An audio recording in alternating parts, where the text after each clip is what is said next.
সিলেট নগরের ঐতিহ্যবাহী কিন ব্রিজ এলাকা সংকীর্ণ এই সেতু দিয়ে প্রতিদিন পার হয় হাজারো যানবাহন। ঐতিহ্যবাহী সেই সেতুর পাশেই আলী আমজাদের ঘড়ি, প্রায় ১৫১ বছরের পুরনো এই ঘড়ির সাথে জড়িয়ে চায়ের দেশের অনেক স্মৃতি, অনেক ঐতিহ্য।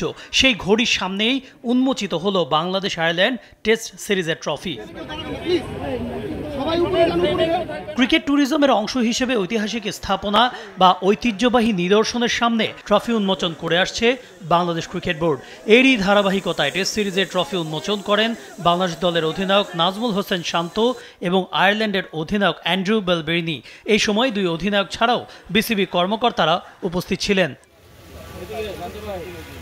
এই ঐতিহ্য সঙ্গী করে আগামী ১১ নভেম্বর থেকে সিলেট আন্তর্জাতিক স্টেডিয়ামে মাঠে গড়াবে সিরিজের প্রথম টেস্ট। পরের ম্যাচটি শুরু হবে ১৯ নভেম্বর থেকে মিরপুরে। এই সিরিজ দিয়ে অধিনায়কত্বের নতুন অধ্যায় শুরু করতে যাচ্ছেন নাজমুল হোসেন শান্ত। অবশ্য গত জুনে শ্রীলঙ্কা সফরে তার নেতৃত্ব ছাড়ার ঘোষণার পর বাংলাদেশ আর টেস্টই খেলেনি।